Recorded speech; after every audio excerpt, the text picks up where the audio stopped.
Hi friends, ఈరోజు వార్తల్లో నిలిచిన కరెంట్ అఫైర్స్లోని మొదటి అంశం, ఇజ్రాయెల్తో ఆర్టిఫిషియల్ ఇంటెలిజెన్స్తో భారత్లో లింక్ కలపాలని చూస్తున్నారు. గాజాలోని వాంటెడ్ల పట్టివేతలో ఫేషియల్ రికగ్నిషన్ టెక్నాలజీని ఉపయోగించాలని దీనంతటిని పర్యవేక్షిస్తున్న కోర్సెట్ ఏఐ అనే సంస్థ దీనికి సంబంధించి కృత్రిమ మేధతో రూపొందించిన ముఖ గుర్తింపు సాంకేతికత ఫేస్ రికగ్నిషన్ టెక్నాలజీ అనేది విస్తృత స్థాయిలో వినియోగిస్తుంది. గతేడాది అక్టోబర్ 7న హమాస్ ఉగ్రవాదుల దాడికి దిగిన మరుక్షణమే ఈ టెక్నాలజీ వాడుకలోకి తెచ్చింది. లక్ష్యంగా చేసుకున్న ఉగ్రవాదులను పట్టుకొని విచారణ సాగిస్తుంది. ఫేస్ రికగ్నిషన్ టెక్నాలజీ అనేది ఇది కోర్సైట్ అనే ఆర్టిఫిషియల్ ఇంటెలిజెన్స్ సంస్థ తయారు చేసింది. దీన్ని తయారు చేసి పర్యవేక్షిస్తుంది. ఈ కంపెనీ గత 3 ఏళ్లుగా భారత్తో సంబంధాలను కలిగి ఉండడం గమనార్హం. ప్రభుత్వ రంగ అసోం ఎలక్ట్రానిక్స్ డెవలప్మెంట్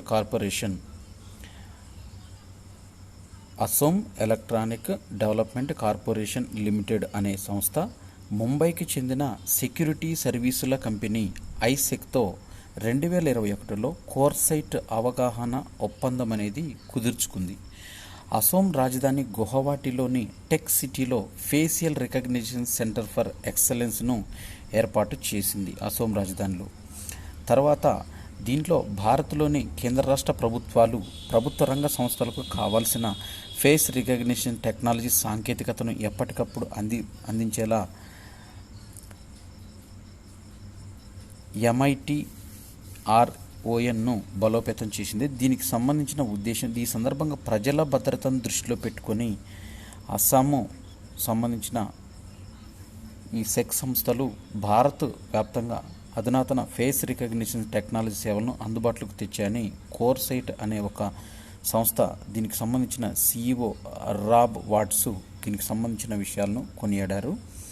ఇక కంట్రోల్ సెంటర్తో ఏకంగా 6 లక్షల సీసీ కెమెరాలు అనేవి దీనికి విశ్లేషించి సామర్థ్యం ఉన్న కమాండ్ కంట్రోల్ సెంటర్ CCC నిర్మాణంలో ప్రపంచంలోనే తీక్షణ నిఘా ఉన్న నగరాల్లో ఒకటిగా హైదరాబాదు పేరొందింది.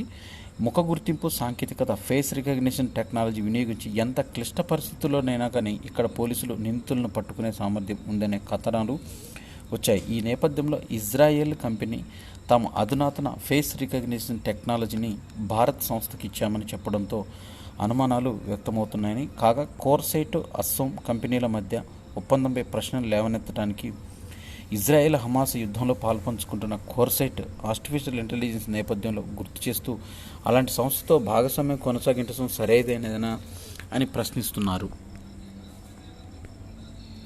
స్థిరాస్తిలో తగ్గిన సంస్థాగత పెట్టుబడులు అనేవి తగ్గినట్టు వెస్టియన్ అనేది ఒక నివేదిక ద్వారా వివరించింది. దీంట్లో సుమారుగా 4,580 కోట్లు అంటే $552 మిలియన్ వరకు తగ్గినట్టు ఈ సంస్థాగత పెట్టుబడుల గురించి ఒక నివేదికను విడుదల చేసింది. వెస్టియన్ నివేదిక వాతావరణ మార్పుల్లో పరపతి విధానానికి సవాళ్లు విసిరింది RBIలో రిలీజ్ చేసిన ఒక నివేదిక. దీంట్లో అంతర్జాతీయంగా సగటు ఉష్ణోగ్రతలు పెరుగుతున్నాయి కాబట్టి ఆర్థిక సామాజిక పరిస్థితులపైన గ్లోబల్ వార్మింగ్ ప్రభావం అనేది పెరుగుతుండటంతో పరపతి విధాన నివేదిక ఏప్రిల్ 2024లో RBI తెలిపింది. దీనికి సంబంధించిన ద్రవ్యోల్బణంపై నేరుగా ప్రభావం పడుతుందని, వడ్డీ రేట్లు స్వరూపాన్ని కూడా వాతావరణ మార్పులు ప్రభావితం చేస్తాయని, విధి విధానాల నిర్ణయాలను బదలాయింపు నెమ్మదిగా చేయాలని సూచించింది. తర్వాత చైనా నుంచి కంప్యూటర్ దిగుమతులు అనేవి 3% తగ్గాయని 2023 నవంబర్ 2024 ఫిబ్రవరి పైన వాణిజ్య మంత్రిత్వ శాఖ ఒక నివేదికను విడుదల చేసింది. దీనికి సంబంధించి 2022 నవంబర్ నుంచి 2023 ఫిబ్రవరి మధ్య $950.22 మిలియన్ విలువైన కంప్యూటర్లు దిగుమతి అయ్యాయని తెలిపింది.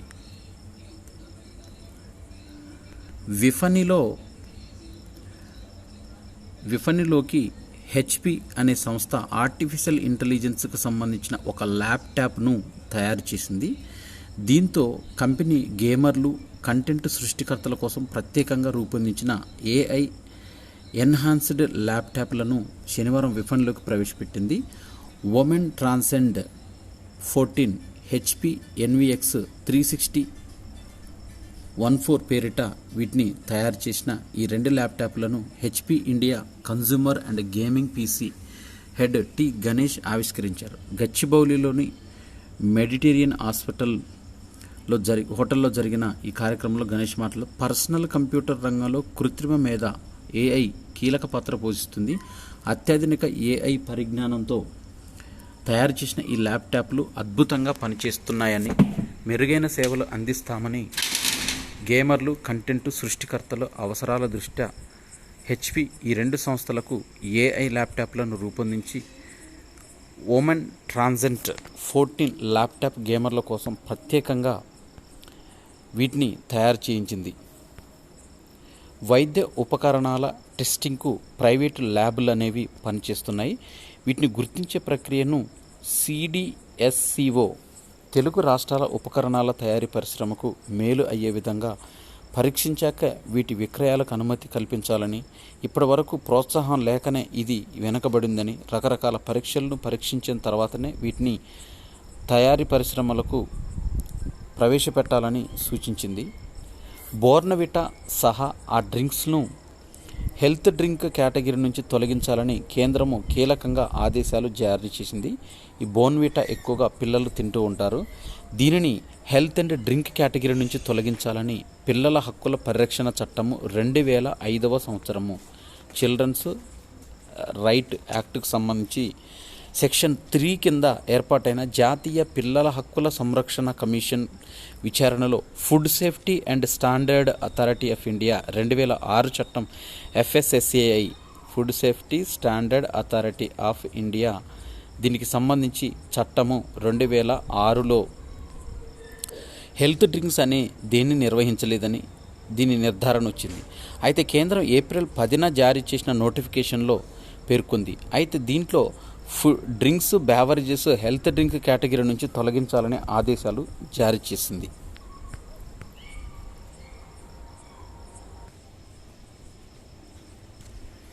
ఏడాదిలో 10,000 క్లబ్బులోకి 8 షేర్లు అనేవి ప్రవేశించాయి. మదుపర్లకు దీనిపైన భారీగా ప్రతిఫలం అనేది దక్కేది ఉంది. గత ఏడాది కాలంలో మదుపర్లకు 500 సూచీలో 8 షేర్లు తొలిసారిగా 10,000 రూపాయల క్లబ్బుల్లోకి అడుగుపెట్టాయి. ఈ కంపెనీ ఆర్థిక కార్యకలాపాలు అనేవి అద్దం పట్టే విధంగా ఉన్నాయి. స్టాక్ మార్కెట్లో పెట్టుబడి అవకాశాలున్న సానుకూల పరిస్థితులను ఇది తెలియజేస్తుంది. షేరు ధర 4 అంకెల స్థాయి నుంచి 5 అంకెల స్థాయికి చేరడము కంపెనీ చరిత్రలో ఇది కీలక మైలురాయి అవుతుందని ఆయా కంపెనీల మదుపరులకు ఉన్న విశ్వాసాన్ని ఇవి ప్రదర్శించాయి. తెలుగు సినిమా ఇండస్ట్రీలో సినీ హీరో రామ్ చరణ్కు గౌరవ డాక్టరేట్ను ప్రదానం చేశారు. కథానాయకుడు రామ్ చరణ్ గౌరవ డాక్టరేట్ను అందుకున్నారు. వినోద రంగంలో చేసిన సేవలకు గాను తమిళనాడులోని వేల్స్ విశ్వవిద్యాలయము వినోద రంగంలో చేసిన సేవలకు గాను ఆయనకి ఈ గౌరవాన్ని పొందారు. చెన్నైలో జరిగిన ఈ విశ్వవిద్యాలయ స్నాతకోత్సవానికి హాజరైన రామ్ చరణ్కు All India Council for Technical Education chairman TG Sitaram, విశ్వవిద్యాలయ ఛాన్సలర్ అయిన చైర్మన్ ఇషా కె గణేష్ కలిసి డాక్టరేట్ను ప్రదానం చేశారు.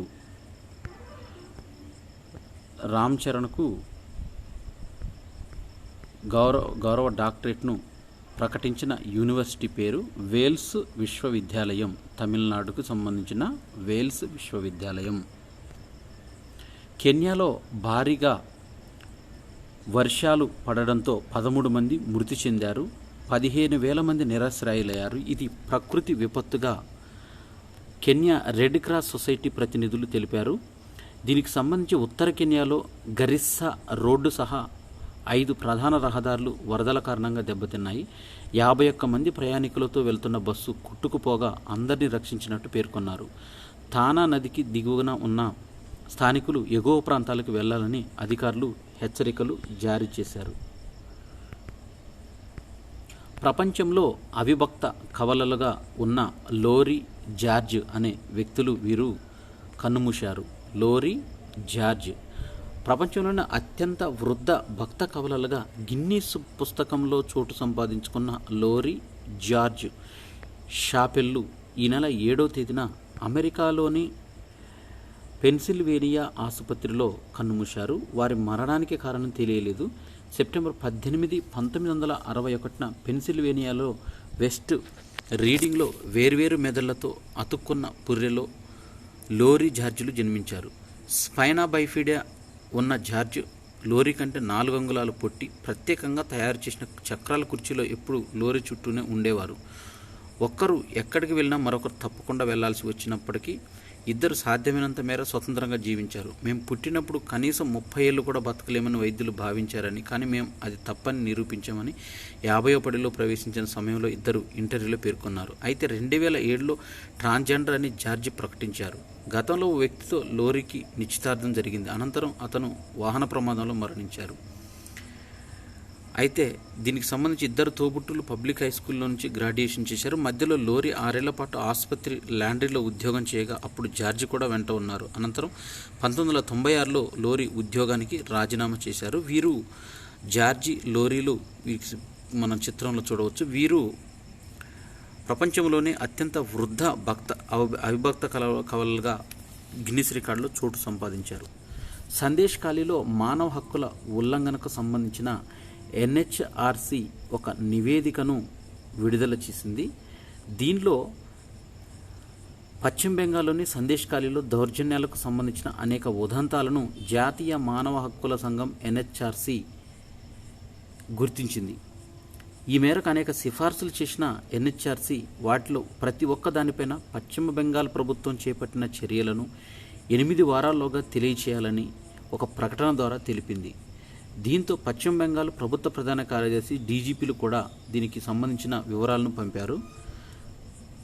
తల్లిదండ్రులు భయంతో కూడిన వాతావరణం బాధితులపైన కాకుండా తల్లిదండ్రులపైన, వారి పిల్లల పెరుగుదలపైన కూడా ఆరోగ్యంపైన ప్రతికూల ప్రభావం చూపుతుందని దీంట్లో నివేదికలో తెలిపారు.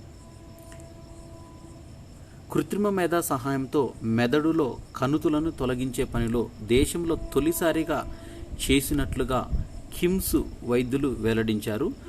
దేశంలోనే తొలిసారిగా 18 శస్త్రచికిత్సలు విజయవంతంగా నిర్వహించారు. డాక్టర్ మానస్ పానిగ్రాహి విలేకరుల సమావేశంలో మాట్లాడారు. దీనిలో కణితి అంటూ 1.5 మిల్లీమీటర్ల దూరంలో ఏదైనా రక్తనాళం ఉన్నా గుర్తిస్తుందని, కణుతులను తొలగించినప్పుడు కుడి ఎడమల గుర్తింపు పైన అప్పుడప్పుడు కలిగే సందేహాలకు తావుండదని, దీని ద్వారా 80% వరకు ఆపరేషన్ అనేది రోగి త్వరగా కోలుకొని ఖర్చులు తగ్గనున్నాయని కిమ్స్ వైద్యులు తెలిపారు. ఇజ్రాయేలీలో కుబేరుడి యొక్క నౌక హైజాక్కు గురైంది. ఈ చిత్రంలో మనం చూడవచ్చు ఆ నౌకకు సంబంధించిన వివరాలు. హర్మూజ్ జలసంధిలో ఇరాన్ దూకుడు ప్రదర్శిస్తుంది. హెలికాప్టర్లతో వెంబడించి మరీ ఆధీనంలోకి తీసుకుంది. సిబ్బందిలో 25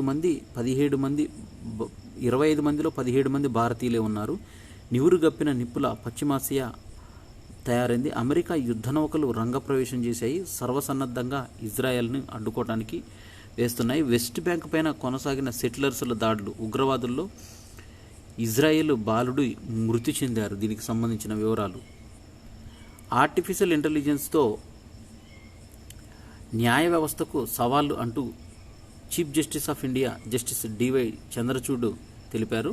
న్యాయ వ్యవస్థలో కృత్రిమ మేధ వినియోగంతో అవకాశాల పాట్లు సవాళ్లు ఉన్న భారత ప్రధాన న్యాయమూర్తి దీనికి సంబంధించిన చర్చ జరగాల్సిన అవసరం ఉందని, నైతిక విలువలు, జవాబుదారీతనం, పక్షపాతం తదితర అంశాలపైన సంబంధిత వివరాలను, నైతిక విలువలు, జవాబుదారీతనం, పక్షపాతం తదితర అంశాలకు సంబంధించిన ఏఐ నుంచి ఎదురయ్యే సవాళ్లను అధిగమించాలని, దీన్ని ఒక నిర్ణయానికి రావాలని తెలిపారు. సింగపూర్, భారత సుప్రీంకోర్టుల మధ్య సాంకేతిక సంవాదంపైన 2 రోజుల సదస్సును ఉద్దేశించి సిజేఐ ప్రసంగించారు.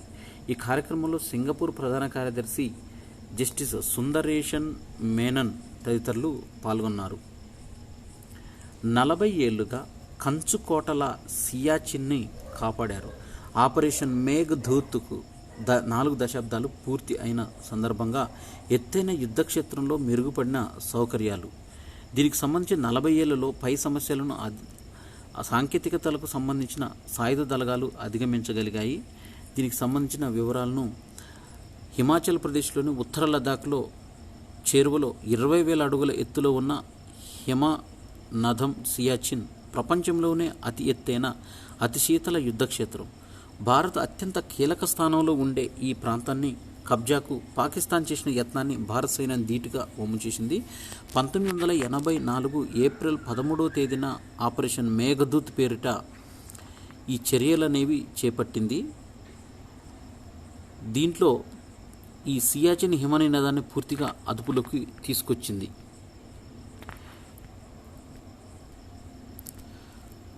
పింక్ స్క్వాడ్ విధానం అనేది దేశంలోనే తొలిసారిగా చెన్నై మెట్రోలో ప్రారంభించారు. పింక్ స్క్వాడ్ పేరుతో తమిళనాడులోని చెన్నై మెట్రో స్టేషన్లలో ఈ ఉమెన్ స్క్వాడ్ విభాగం చేపట్టారు.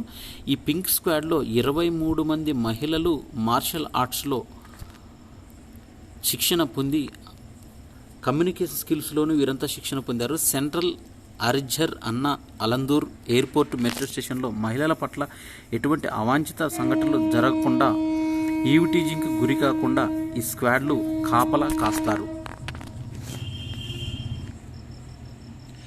కేన్స్ చిత్రోత్సవంలో భారతీయ సినిమా ఈసారి ఆల్ వి ఇమాజిన్ యాజ్ లైట్ అనే భారతీయ చిత్రం కేన్స్ ఫిల్మ్ ఫెస్టివల్లో ప్రతిష్టాత్మకంగా ఫామ్ డి ఓర్ విభాగంలో ప్రదర్శనకి ఎంపికైంది.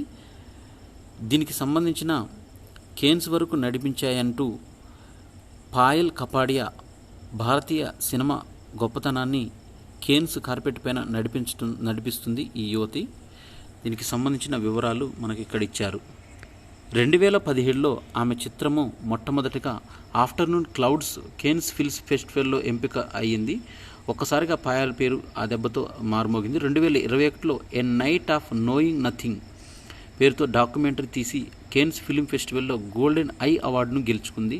2014లో తీసిన water melon fish and of ghost ఆమె మొదటి చిత్రం. తాజాగా 77వ కేన్స్ ఫిల్మ్ ఫెస్టివల్లో ప్రతిష్టాత్మక Palme d' Or screening competitive భారతీయ చిత్రం ఆల్ వి ఇమాజిన్ యాజ్ లైట్ అనేది ఎంపికైంది. కేరళకు చెందిన 2 నర్సులు రిలేషన్షిప్లో పడుతున్న ఇబ్బందులపైన తీసింది ఈ సినిమా. 30 ఏళ్ల తర్వాత 1994లో స్వహన్ చిత్రం తర్వాత ఫామ్ డి ఓర్ స్క్రీనింగ్కి ఎంపికైన భారత చిత్రంగా ఇదొక్కటే నిలిచింది.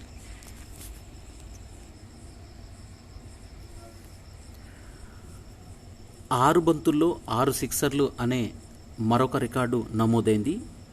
యువి పొలార్డ్ సరసన నేపాల్ క్రికెటర్ దీపేంద్ర చేరారు. నేపాల్ హాట్ హిట్టర్ దీపేంద్ర సింగ్ మరోసారి రెచ్చిపోయారు. ఒకే ఓవర్లలో 6 సిక్సర్లతో సత్తా చాటాడు. ఏసీపీ పురుషుల ప్రీమియర్ కప్ T20 అంతర్జాతీయ టోర్నీలో ఖతార్ మ్యాచ్లో దీపేంద్ర ఈ ఘనత సాధించాడు. కమ్రాన్ ఖాన్ వేసిన ఇన్నింగ్స్ ఆఖరి ఓవర్లో అతను వరుసగా 6 బంతుల్లో స్టాండ్లోకి పంపించాడు. దీంతో అంతర్జాతీయ T20లో రికార్డు సాధించిన 3వ ఆటగాడిగా నిలిచారు. గతంలో ఈ రికార్డు అనేది మనకి 2007వ సంవత్సరంలో ప్రపంచ కప్లో ఇంగ్లాండ్ ఫేసర్ బ్రాడ్ బౌలింగ్లో యువరాజ్ సింగ్ 6 బాళ్లలో 6 సిక్స్లు 2007 సంవత్సరం వరల్డ్ కప్ మ్యాచ్లో ఆడాడు. నెక్స్ట్ పొలార్డ్ 2021లో శ్రీలంక స్పిన్నర్ అఖిల ధనంజయ బౌలింగ్లో 6 బాళ్లలో 6 సిక్స్లు కొట్టారు. ఓవరాల్గా అంతర్జాతీయ క్రికెట్లో దీపేంద్ర 5వ స్థానంలో ఉన్నారు. వన్డేలో గిబ్స్ దక్షిణాఫ్రికా, జెస్కర్సన్ అమెరికా ఒకే ఓవర్లలో 6 సిక్స్లు కొట్టారు. ఇక శనివారం ఈ మ్యాచ్లో ఖతార్పై నేపాల్ 32 పరుగుల తేడాతో గెలిచింది. మొదట నేపాల్ 20 ఓవర్లలో 7 వికెట్ల నష్టానికి 200 పరుగులు చేయగా దీపేంద్ర 64 స్కోరుతో నాటౌట్గా నిలిచాడు. 21 బంతుల్లో 3 ఫోర్లు 7 సిక్స్లు అర్ధశతకం సాధించాడు. ఈ ఛేదనలో ఖతార్కు 9 వికెట్లు 178 పరుగులు చేయగలిగింది. ఇక దీపేంద్ర 2 వికెట్లు తీశాడు. ఇక అంతకు ముందు ఆసియా క్రీడల్లో మంగోలియాతో T20లోనూ 2 ఓవర్లలోనే దీపేంద్ర వరుసగా 6 సిక్సర్లు కొట్టిన సంగతి తెలిసిందే. అయితే ఆ మ్యాచ్లో 300 పరుగులతో నేపాల్ ప్రపంచ రికార్డును సాధించింది 314 పరుగులతో. రాధికకు రజత పథకం అనేది దక్కించుకుంది ఆసియా రెజ్లింగ్ ఛాంపియన్షిప్కు సంబంధించి రాధిక రజత పథకం సాధించింది. 68 కేజీల తుది పోరులో నకోకా ఒజాకి జపాన్ చేతిలో భారత అమ్మాయి ఓడిపోయింది. సాంకేతికంగా బలంగా కనిపించిన నకోకా ముందు రాధిక తేలిపోయింది. మరోవైపు శివాని పవార్ 50 కేజీల కాంస్యం సొంతం చేసుకుంది. కంచుపోరులో ఆమె 9-7తో డోల్గోరావ్ మంగోలియాపైన విజయం సాధించింది. ఇక తమన్నా 55 కేజీల విభాగంలో, పుష్ప యాదవ్ 59 కేజీల విభాగంలో, ప్రియా 75 కేజీల విభాగంలో పథకాలు అనేవి దక్కలేదు వీరికి. రిప్చేజ్లో తమన్నా 0-4తో మెన్ జాంగ్ చేతిలో, పుష్ప 8-11తో డయానా కజకిస్తాన్ చేతిలో ఓడారు. ఎల్మిరా కజకిస్తాన్ ప్రియపైన నెగ్గింది. ప్లే ఆఫ్స్కు దూరంగా Billie Jean King cup Asia Oceania group 1 tennis టోర్నమెంట్లో భారత ప్లే ఆఫ్స్కు దూరమైంది. శనివారంలో జరిగిన ఆఖరి గ్రూప్ 4లో 1-2తో న్యూజిలాండ్ చేతిలో ఓడిపోయింది. ఇవి ఏప్రిల్ 14, 2024కు సంబంధించిన కరెంట్ అఫైర్స్. ఈ వీడియో నచ్చినట్టయితే లైక్ చేయండి, షేర్ చేయండి, కామెంట్ చేయండి. నా ఛానల్ సబ్స్క్రైబ్ చేసుకోవడం ద్వారా నేను చేసే వీడియోస్ అన్నీ మీకు నోటిఫికేషన్ రూపంలో వెలువడతాయి. Thanks for watching.